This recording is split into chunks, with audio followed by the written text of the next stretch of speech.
Welcome to more political chatter, everybody. This 2024 election prediction is between Raphael Warnock and Donald Trump. Of course, Raphael Warnock is a U.S. senator who was elected in 2021. Really, it was the election was in 2020, but actually officially elected in 2021 from the state of Georgia. It was a special election. And he won along with another Democratic senator from that state, John Ossoff, and he is not so popular in his home state right now. He has lost a lot of support. He is African American, so that obviously will play a role in the South, especially when it comes to turning out African American voters. And Donald Trump is the former U.S. President of the United States. Before we get started, I do have a Patreon. Please support me on here. If I get $30 or something, somehow in 5 years, then I'll buy a microphone so my audio is better. So please support me on here. It would be amazing. Just go to the political chatter on Patreon, and I will put the link in the description. So go in the description, you'll find the link, click on it. Now going back to the video, Donald Trump, of course, is unpopular along with Raphael Warnock. But we do have to remember that the president, Joe Biden, is very unpopular, and Biden is part of the Democratic Party. People are just, the Democrats do not have an advantage in 2022 because Biden is unpopular. The majority of Americans disapprove of the job that he's doing. But Raphael Warnock, he's going to win states like California and Washington solidly, Hawaii, Illinois, D.C., Maryland, Delaware. We'll get to New Jersey, New York. I see Connecticut being solid, even though it wasn't for Hillary Clinton. Rhode Island, Massachusetts, and Vermont, and Maine's first. Oregon and New Jersey, it's really tough to say. Saying that Hillary won them by likely margins in 2020, but we do have to remember that in 2016, but we do have to remember in 2020 that Biden was close to winning these by a likely margin. He won Oregon by 1.1% over the solid margin, and he won New Jersey by 0.9% over the solid margin. So, will Raphael Warnock be affected in both of these states as much? Saying that New Jersey shifted very little to the left in 2020, only 2 points about. I would say that New Jersey, that Oregon would be solid, and probably New Jersey would be that likely state on the Democratic side, but it is surely going to go to them. And then Maine at large, like most election years that I could remember, Maine at large will be likely for Raphael Warnock. Now let's get to Trump's, big solid states, Utah, Wyoming, Montana, Idaho, North Dakota, South Dakota, Nebraska at large. Nebraska's first, I do think, would flip into that solid column. And then Nebraska's third district. Kansas, Nebraska second. We'll get to Nebraska second. I think that Kansas would flip back into the solid column for the Republican Party. He would win solidly in Louisiana, Arkansas, Oklahoma, and Missouri, Tennessee, Mississippi, Alabama, Kentucky, West Virginia, Indiana, I think would be solid, even with Mike Pence not on the ticket.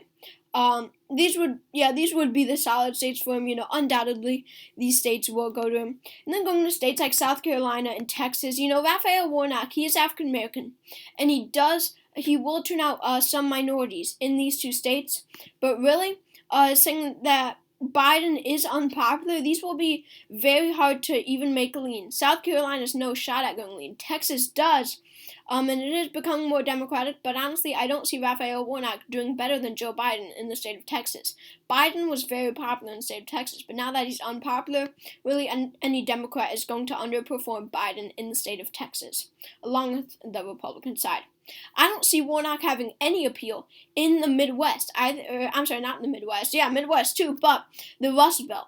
I don't think he's going to do well in the Rust Belt. Maybe Minnesota, Democratic state, like with many cities, and Michigan because they have a high African American population. But really, the rest, I don't see. Iowa and Ohio are going to go likely Trump. They stood behind him in 2020, even after in many states he became very unpopular. Nebraska's second would go lean Trump. Warnock has no appeal here. Pennsylvania, I don't see much of a competition in the state of Pennsylvania. I think that Warnock just does not have the support nationwide to carry the state. The Democrats are at a disadvantage right now, and besides, he doesn't have any blue collar kind of relationships. He doesn't have any blue collar connections where he will turn out the hardworking voters who feel like they're being left behind, these voters that brought Trump to victory in the 2016 election. Wisconsin, definitely. I see going lean for Trump. I think that this could be close to being likely. Maybe that's an exaggeration, but I really do see it. And then moving on to the state of Michigan. This does have a high African American population, but really, Warnock, I don't see him turning them out a whole lot. I really don't. With Biden unpopular, many African Americans have lost faith in the Democratic Party.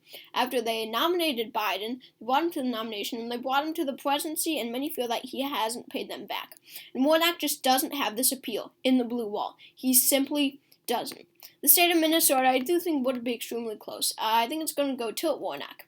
If it was Ron DeSantis as the Republican nominee, or Nikki Haley as the Republican nominee, or even Larry Hogan as the Republican nominee, I think I would give the state of Minnesota to the Republicans. But Trump, we do have to remember that they kind of stayed away from Trump, and I'm actually going to make it lean. They really stayed away from the Trump path. They really rejected Trump, not really in 2016, but like the state of New Hampshire, is very close to 2016. Then once they got the feel of Trump, they really backed away from him.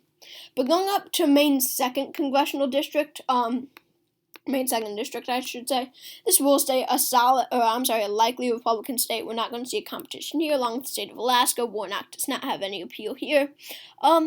Going down to Virginia, just because Trump is the nominee, I think this would go lean Warnock. We have to remember that Trump is not popular in the state of Virginia. He was not in 2016 in the Republican primary in 2016, and he was not in the 2020 general election. It was pretty close in the 2016 general election, closer than it should have been. But, even with, Virginia plus, it is technically part of the South. Warnock comes from the South. He does have some appeal on this eastern southern coast. And that does include the state of Virginia. I think he would be able to win it by a solid margin. But moving down, Florida, lean Trump. I would make it likely if Warnock wasn't from the South. It's becoming more Trumpian. It's becoming more Republican. Warnock doesn't really have a shot in the state of Florida. And sure, he's going to turn out African Americans, but that won't even be enough in the state of North Carolina. I don't see it. And then going to Georgia, I think that this would be a remarkably close state, probably actually the closest in this election. But I think that just because Biden is so unpopular, I think that Georgia would narrowly go to Donald Trump. And Warnock, we have to remember this. If you're going to type something in the comments, just hold a second and listen to me. Warnock is not a popular senator. He just is not. He is disapproved of by the people of Georgia and really across America too. I think Georgia would go to Donald Trump. Oh, I did not forget about New Hampshire. Let's do New Hampshire now. I think by a tilt margin, Warnock just might be able to carry it. He doesn't have much of an appeal here, but really, based on 2020 and the fact that people like in Minnesota, found out how Trump's presidency was really going to be, because they did not in 2016 when it was actually close. But in 2020, they really backed away from him. And I think that they would once again back away from him in 2024. Not as much, of course, because Warnock does not have any appeal here and Trump does. But because they do know how Trump's presidency went and how many people regretted voting for him, which 2020 shows, I think that it would go tilt Warnock, so under a 1% margin. So 31 electoral votes left. Trump has already won. Warnock has already lost. New Mexico and Colorado. I see Colorado being solid. New Mexico, not so much. Just because Colorado is more of a progressive state, and I really see Warnock appealing to these people more than a rural state like the state of New Mexico. Biden did win bigger in the state of Colorado than in New Mexico. In New Mexico, it's more rural voters. We look, New Mexico is slightly bigger than the state of Colorado, yet they have almost double the amount of electoral votes than Colorado does. Sorry, I'm using the 2020 map again, but the electoral votes do play out the same. It will not make a huge difference. So I don't really see Warnock connecting with these New Mexico rural voters at all. And then Arizona, and Nevada, same thing. Warnock doesn't have an appeal here. Arizona lean and Nevada lean for Trump. I don't see much of a contest here. Nevada might be a bit close. I think it might be tilt.